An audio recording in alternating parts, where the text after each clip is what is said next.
نحمده ونصلي على رسوله الكريم اما بعد فاعوذ بالله من الشيطان الرجيم بسم الله الرحمن الرحيم رب اشرح لي صدري ويسر لي امري واحلل عقدة من لساني يفقهوا قولي۔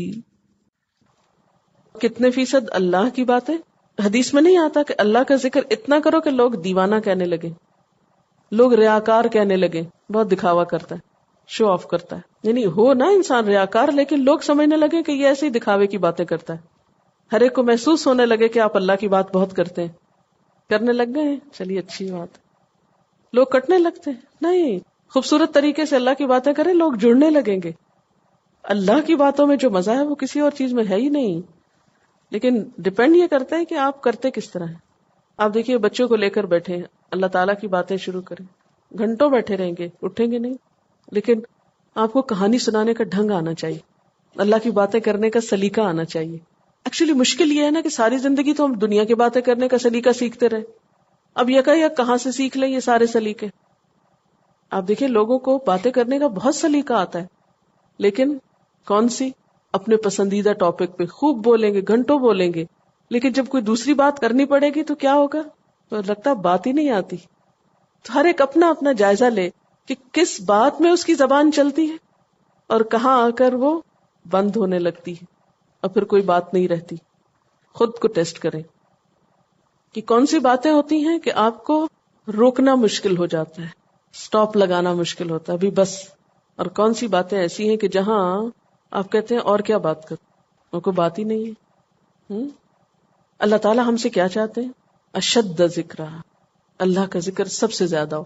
چلیے عام دنوں میں نہ صحیح ہونا تو چاہیے، لیکن نہیں ہو سکتا عام دنوں میں، دنیا بہت پیاری ہے، ہر وقت ہی دنیا کی باتیں کرنے کو دل چاہتا ہے تو کریں، کیونکہ بات یہ ہے کہ انسان اسی کی بات زیادہ کرتا ہے جس سے محبت ہوتی، تو کم از کم حج کے دنوں میں تو کچھ دنیا کی باتیں کم کر دو، یہاں تو اللہ ہی کی بات کرو۔ لیکن وہاں جا کر بھی افسوس کے ساتھ یہ کہنا پڑتا ہے کہ بعض لوگ حرم میں بیٹھ کے بھی چیزوں کی قیمتیں ڈسکس کرتے رہتے۔ مجھے ذاتی طور پہ کئی دفعہ ایکسپیرینس ہوا کہ جس نماز کے لیے انتظار میں بیٹھے، کہتے ہیں نا کہ اگر صرف خانہ کعبہ کو دیکھتے رہیں تو اس پہ بھی نیکی ملتی ہے نا۔ بعض اوقات اتنا تھوڑا ٹائم ہوتا ہے نا کہ آپ نماز نہیں بیچ میں اور پڑھ سکتے، یا کہیں اور جا نہیں سکتے، ڈر ہوتا ہے جگہ چھن جائے گی، تو آپ وہیں سمٹ کے بیٹھے رہتے ہیں کہ اچھا ابھی نماز ہو تو پھر آرام سے نماز پڑھی، تو اس میں اور تو کوئی کام نہیں، اللہ کا ذکر کرتے رہو، خانہ کعبہ کو دیکھتے رہے۔ ایسے میں بھی بعض لوگ اللہ کا گھر سامنے ہوتا ہے، صحن میں بیٹھے ہوتے ہیں اور ڈسکس کر رہے تھے، وہ جو فلاں دکان ہے نا اس میں یہ کپڑا اتنے ریال گز مل رہا ہے، اور یہ فلاں بچے کے لیے میں نے یہ خرید لیا، اس کے لیے یہ لینا ہے، یہ سمجھ نہیں آتی کہ یہاں بیٹھ کے بھی دنیا دل سے نہیں نکلے گی تو کہاں جا کے نکلے گی؟ یہ تو قبر میں ہی نکلے گی، اور تو کوئی جگہ نہیں۔ پھر نماز ہے تو وہاں بھی ہم یہی سوچتے رہتے ہیں کیا خرید لیا، کیا رہتا ہے۔ حج ہے تو وہاں جا کے بھی یہ باتیں نہیں بند ہوتی۔ تو جو لوگ اللہ کی خاطر یہ سفر کرتے ہیں اور اللہ کو پانے کے لیے نکلتے ہیں، پھر وہ تو اشد ذکرہ اللہ ہی کا کرتے ہیں، وہ باقی باتیں بھول جاتے ہیں۔ اور حج ایک بہت بڑا ٹیسٹ ہوتا ہے بندوں کو پرکھنے کا۔ جن لوگوں نے کر لیا ہے وہ خود کو پرکھ لیں، اور جو کرنے کا ارادہ رکھتے ہیں وہ آئندہ ٹیسٹ کر لیں خود کو کہ وہاں جا کر بھی یادیں کیا تھیں، باتیں کیا تھیں، دلچسپیاں کیا تھیں، شوق کیا تھے، وقت کہاں گزرتا تھا، بھاگ دوڑ کس کے لیے تھی۔ یہ ٹیسٹ کچھ یوں ہوتا ہے کہ فَمِنَ النَّاسِ، لوگوں میں سے بعض ایسے ہیں، مَن یقول، جو کہتے ہیں ربنا آتنا فی الدنیا، اے اللہ ہمیں دنیا میں ہی دے دے، دنیا دے دے ہم کو۔ وہ دنیا خوب مانگتے ہیں، وہ دنیا ہی مانگنے جاتے ہیں وہاں بھی، ان کو وہاں جا کر بھی آخرت کی دعائیں یاد نہیں آتی۔ وہ جو لکھ کے لے جاتے ہیں ساتھ وہ بھی سب دنیا کی دعائیں لکھی ہوتی، جو دینے والے پیغامات دیتے ہیں وہ بھی دنیا ہی کے دے رہے ہوتے ہیں۔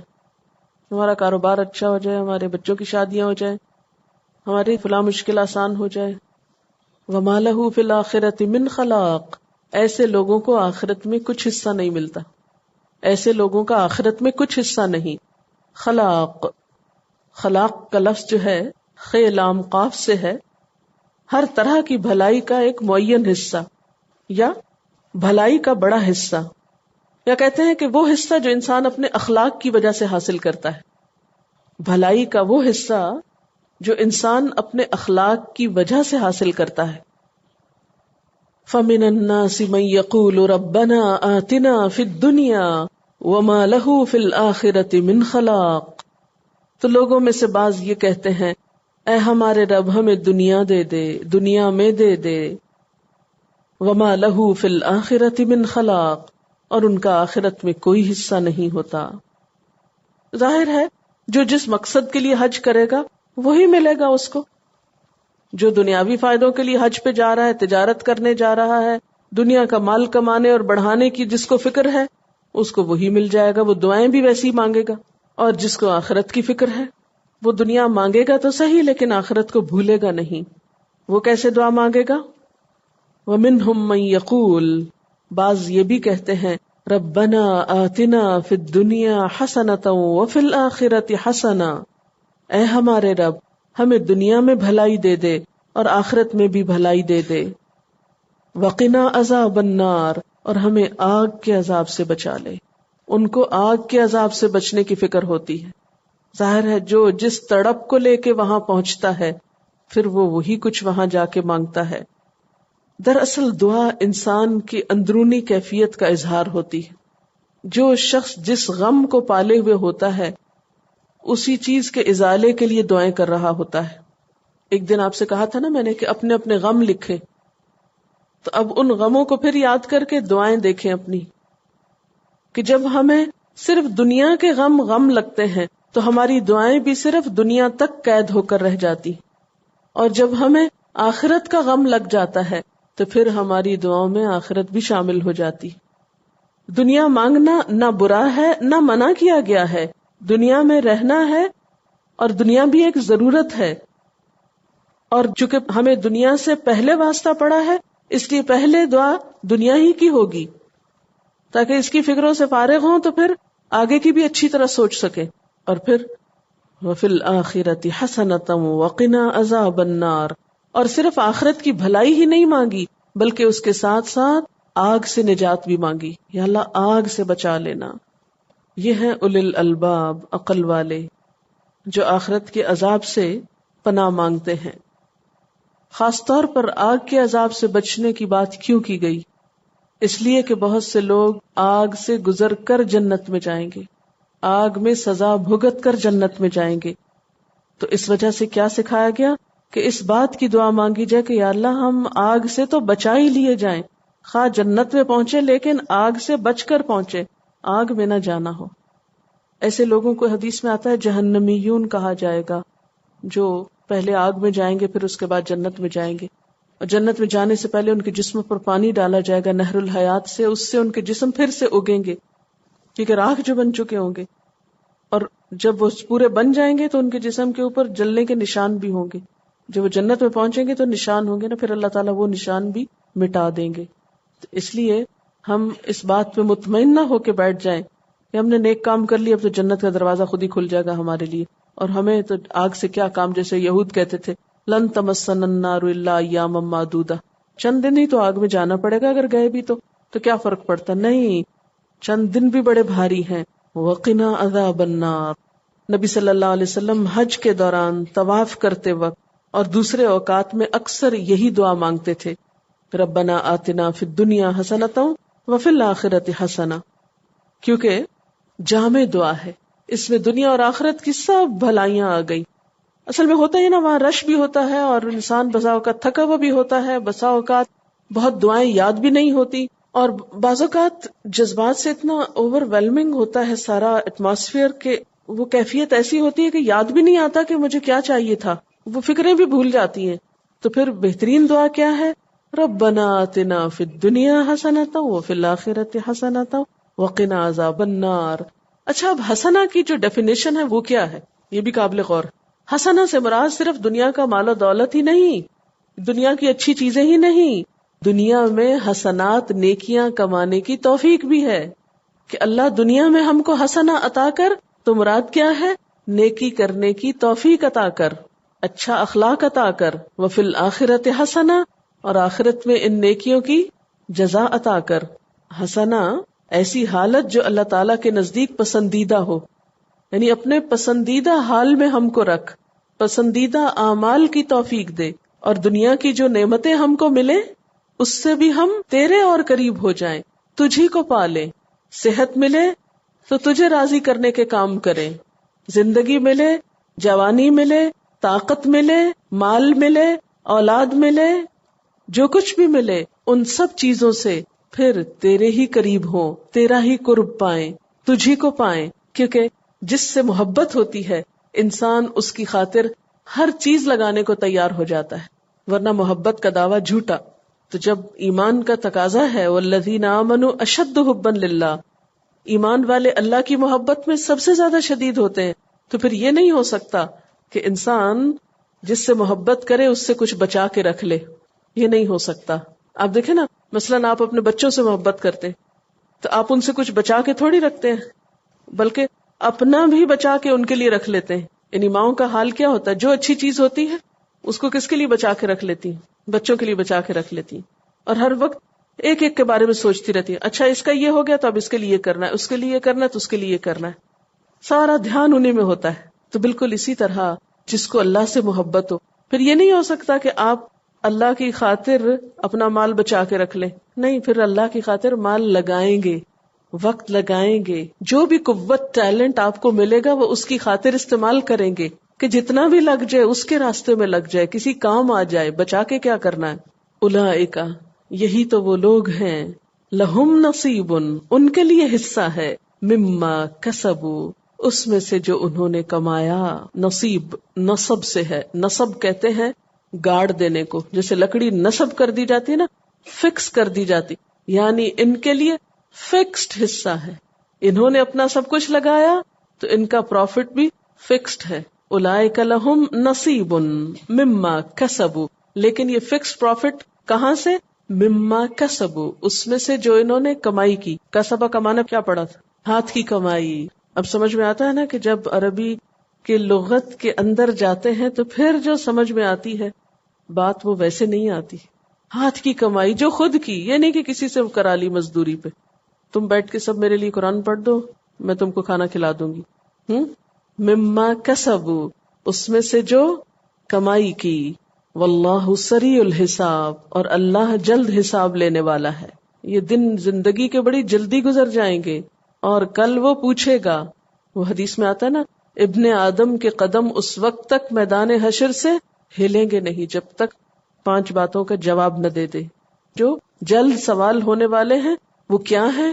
عمر کس کام میں لگائی، جوانی کس کام میں لگے، خاص طور پہ جوانی کا سوال، مال کہاں سے کمایا، کہاں لگایا، اور علم جو حاصل کیا اس پہ عمل کیا کیا۔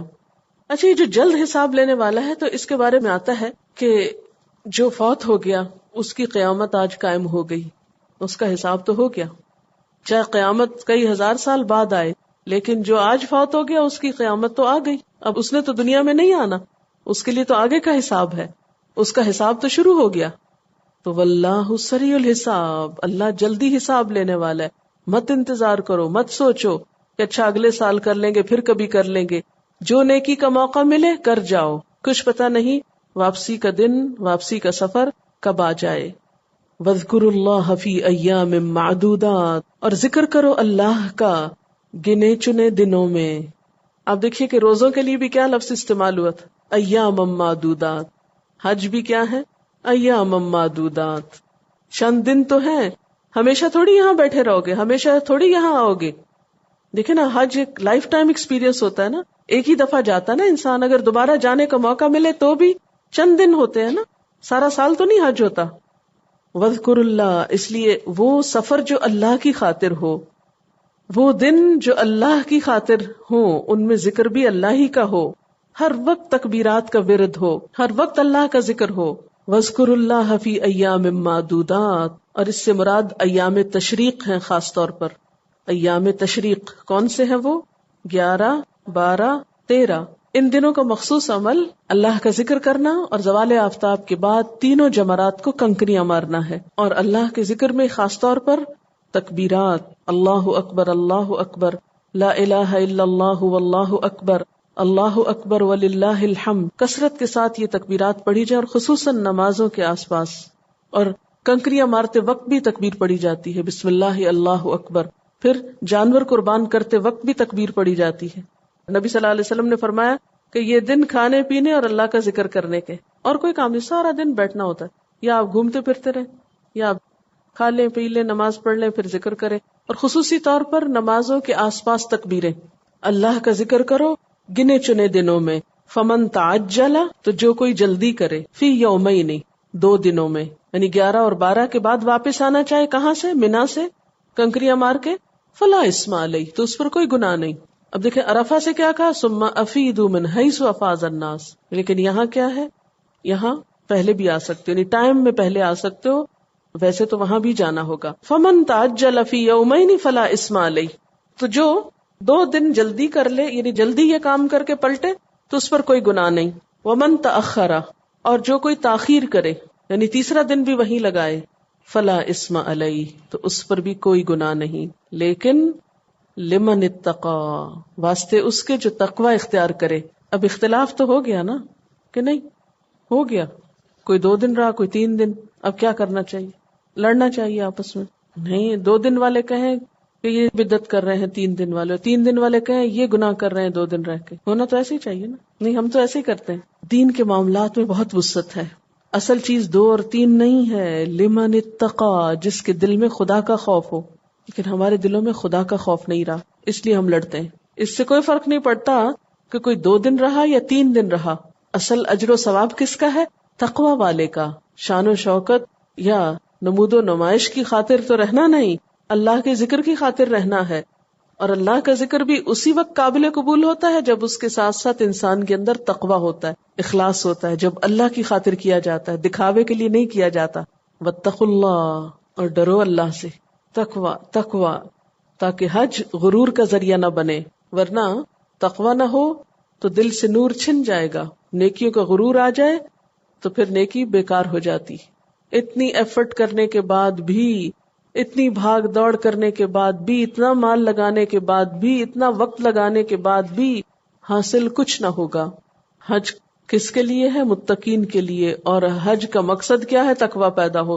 تو وہ تقوی سے اٹھے اور تقوی پر ہی جا کے رکے. وَاعْلَمُوا، اور جان لو، معلوم ہونا چاہیے. کیا؟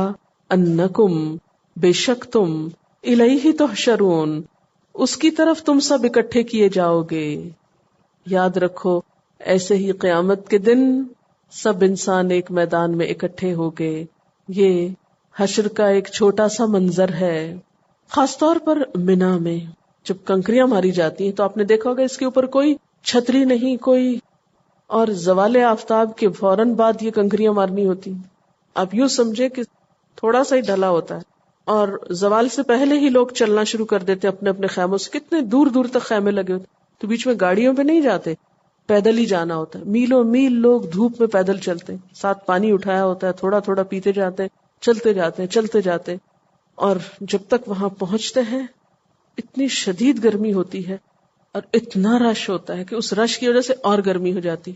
اور پھر وہاں پر 7 کنکریاں مارنا، اور پھر ایک جگہ پہ مارنے کے بعد دوسرے جمرے کو، دوسرے کے بعد تیسرے جمرے کو، اور وہ بھی سارا راستہ پیدل، اور پھر وہاں سے دوبارہ اپنی رہائش گاہ تک پیدل.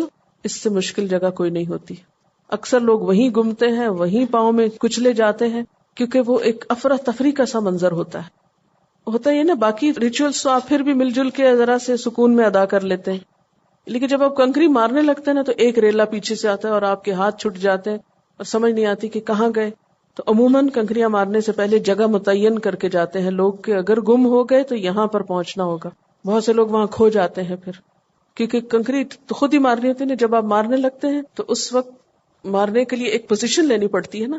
تو جب آپ پوزیشن لینے لگتے ہیں تو اس میں آپ ایک ہاتھ تو آپ نے اٹھایا ہوتا ہے، دوسرے میں آپ نے وہ پکڑے ہوتے ہیں. تو اگر کسی نے آپ کو یہاں سے تھاما ہوا بھی ہے تو ہو سکتا ہے جب آپ نے ماری تو کوئی پیچھے سے دھکا لگا، وہ چھٹ گیا ہاتھ. تو اس وقت جو لوگ خاص طور پر جگہ سے واقف نہیں ہوتے یا ان کو فوبیا ہوتا ہے لوگوں کے کراؤڈ کا، تو ان کی تو پھر خوف سے اور بری حالت ہوتی ہے کہ اب کیا بنے گا. اور پھر قریب تک پہنچنے میں بڑی مشکل ہوتی ہے، پھر پیچھے پلٹنے میں بہت مشکل ہوتی. اور پھر جب کوئی اپنا سامنے نہ ہو تو ایک اور عجیب و غریب منظر ہوتا ہے. تو بالکل قیامت کا نقشہ نظر آتا ہے. جیسے اللہ تعالیٰ فرماتے ہیں یوم یفر المرء من اخیہ و امہ و ابیہ و صاحبتہ و بنیہ، جس دن انسان بھاگ اٹھے گا اپنے ہی بیٹے، اپنی ہی بیوی، اپنے ہی بھائی، اپنے ہی سب رشتہ داروں سے، تو بالکل تنہا رہ جائے گا. اور حشر کے میدان میں بھی آپ کو معلوم ہے سورج کہاں ہوگا؟ سوا نیزے پر ہوگا. لوگ اپنے اپنے گناہوں کے پسینے میں ڈوبے ہوئے ہوں گے. کسی کا ٹخنوں تک، کسی کا گھٹنوں تک، کوئی گردن تک، کانوں تک لوگ پسینے میں ڈوبے ہوں گے قیامت کے دن. تو حشر کا میدان جو ہے وہ بہت سخت میدان ہے. کوئی سایہ نہ ہوگا سوائے رحمان کے سائے کے، جس میں بس مخصوص لوگوں کو جگہ ملے گی. ہر ایک تو VIP نہیں ہوگا جو وہاں پہنچے. تو یہ جو حج کا سفر ہے، اور خصوصاً یہ جو آخری حصہ ہے جہاں آ کر تقریباً ریچولز پورے ہو جاتے ہیں یا ایام تشریق میں، تو یہاں آ کر جو سبق ملتا ہے اور جو سیکھنے کی بات ہے وہ یہی، وَاعْلَمُوا أَنَّكُمْ إِلَيْهِ تُحْشَرُونَ، جان لو بے شک تم اسی کی طرف اکٹھے کیے جاؤ گے، وہیں پر سب جمع ہوگے. اور وہ دن، اس میں کوئی شک نہیں، وہاں سب کو ایک ہی وقت میں اکٹھے ہونا ہے. وہاں کوئی کسی کا رشتہ دار نہیں ہوگا، کوئی کسی کو پہچانے گا نہیں، کوئی کسی کے کام نہ آئے گا. کوئی کسی سے چھوٹی سی نیکی بھی مانگے گا تو وہ دوسری طرف منہ کر لے گا، اور ہر ایک نظریں بچائے گا کہ مجھ سے آج کوئی کچھ نہ مانگے. یہ کیفیت پیدا ہو تو تبھی تقویٰ آتا ہے. اس میں آپ دیکھیں کہ سارا سفر حج جو ہے بنیادی طور پر اللہ تعالی کی پہچان کا ایک ذریعہ ہے، اللہ تعالیٰ کی طرف رجوع کرنے کا ایک موقع ہے. اس میں انسان اللہ پہ توکل بھی کرتا ہے اور ساتھ زاد راہ بھی رکھتا ہے. اس میں اگرچہ بھروسہ اس پر ہونا چاہیے، لیکن اس کے احکامات کی پابندی بھی ہونی چاہیے. جب وہ کہہ رہا ہے گھر سے سامان لے کے چلو، تو لے کے جانے میں ہی نیکی ہے. یہ سفر تزکیہ نفس کا ایک ذریعہ ہوتا ہے، کیونکہ جب یہ کہا گیا کوئی جھگڑا نہیں، کوئی گناہ نہیں، تو پھر نفس کا ایک بہت بڑا امتحان ہوتا ہے، کیونکہ گرمی بہت ہوتی ہے نا، اور رش ہوتا ہے، پیاس لگی ہوتی ہے، بعض اوقات چل چل کے بھوک بھی بہت لگ جاتی ہے، راستے میں مرضی کی کھانے کی چیز بھی بسا اوقات نہیں ملتی. تو گھر کا پکا ہوا کھانا تھوڑی ہوتا ہے وہاں پر، جیسا تیسا مل جائے خریدے انسان وہی کھانا ہوتا ہے. تو اس میں پھر مزاج میں بہت برہمی آتی. اس وقت خود کو کنٹرول کرنا، اس وقت اپنے آپ کو اپنے حدود میں رکھنا اور دوسروں کو اذیت نہ دینا، دھکم پیل نہ کرنا، تو یہ سب کچھ ایک ٹریننگ ہے. پھر اسی طرح اتفاق و اتحاد کی تعلیم ہے کہ ہر رنگ کے لوگ وہاں جمع ہوتے. کسی کی شکل کیسی ہے، کسی کا رنگ کیسا ہے، تو کسی پہ دیکھ کے ہنسنا نہیں، کسی کا مذاق نہیں اڑانا. کوئی کسی طرح کا لباس پہنے ہوتے ہیں، کوئی کسی قسم کے کام کر رہا ہوتا ہے، کوئی کسی طرح کھا رہا ہوتا ہے. تو یہ مسلمانوں کو یکجہتی کی تعلیم بھی دیتا ہے حج. پھر دوسرے کا احترام کرنا سکھاتا ہے، دوسرے کے کلچر کا، زبان کا، انداز کا، رنگ کا. کیونکہ بسا اوقات ایسے سین بھی آتے ہیں کہ انسان کی بے اختیار ہنسی چھوٹنے لگتی، کیونکہ انسان کا ایک مزاج ہے نا کہ جو ان یوزول چیزیں دیکھتا ہے تو انسان اس پہ ایک دم ہنسنے لگتا ہے. ایسے میں اپنی ہنسی کنٹرول کرنا. بسا اوقات کسی کو دیکھ کر دوسرے کو اشارہ کرتا ہے دیکھو، تو یہ بھی ایک فسوق کا کام ہے. کسی مسلمان پہ کسی کو اس طرح اشارہ کرنے کی ضرورت نہیں. پھر اسی طرح دوسروں کے دکھ درد کو دیکھنے کا. بعض لوگ ضرورت مند ہوتے ہیں، تو بہترین سفر کیا ہے کہ انسان خود اپنے پہ بھی خرچ کرے اور اپنے سفر کے ساتھیوں پر بھی خرچ کرے. بہترین صدقہ ہے. حضرت عبداللہ بن مبارک جو تھے حج کا قافلہ لے کر جاتے تھے، اور ان کا حج کرانے کا طریقہ یہ ہوتا تھا کہ لوگوں سے کہتے اچھا کون کون حج پہ چلے گا، لاؤ میرے پاس اپنا اپنا پیسہ جمع کراؤ. سب کا جمع کر لیتے، سب کو اپنے پاس سے کھلاتے پلاتے، سب کے سفر کی ضروریات پوری کرتے. جب واپس آتے تو سب کو کہتے اچھا یہ میری طرف سے حج کا ہدیہ لو، اور ان کی چیزیں واپس لوٹا دیتے. وہ اس کو بہترین صدقہ سمجھتے تھے کہ لوگوں کو فی سبیل اللہ، اللہ کے راستے میں ایک نیکی کا کام کرائیں اور ان پر خرچ کریں. پھر اسی طرح یہ ہے کہ عقیدہ توحید اس میں بڑا پختہ ہوتا ہے. اللہ تعالیٰ کے گھر کو دیکھ کر اللہ تعالیٰ کی عظمت اور اس کی بڑائی یاد آتی، باقی سب چیزیں پس منظر میں چلی جاتی ہیں. اور بنیادی طور پر ایک محبت کا سفر ہے، دیوانگی کا سفر ہے، شوق کا سفر ہے، اطاعت کا سفر ہے. کیونکہ دیکھا جائے تو سوائے اللہ کو یاد کرنے کے اور کھانے پینے کے اور کوئی خاص کام تو وہاں ہوتا نہیں. تو اس میں بنیادی طور پر انسان کے جذبات کی تربیت زیادہ ہوتی ہے، اچھے اور برے دونوں، کہ انسان نہ حد سے بڑھے اور نہ ہی منفی جذبات کو بڑھنے دے. اور پھر اجتماعیت سکھاتا ہے کہ مل جل کر کام کیسے کرتے ہیں. نبی صلی اللہ علیہ وسلم نے خاص طور پر عورتوں کے لیے کہا تھا جہادکن الحج، تمہارا جہاد حج ہے، کیونکہ ایک مشقت کا کام ہے. کسی نے لکھا ہے کہ جو چھوٹی چھوٹی باتوں پہ جھگڑتے ہیں وہ دراصل دین کے بارے میں معلومات نہیں رکھتے.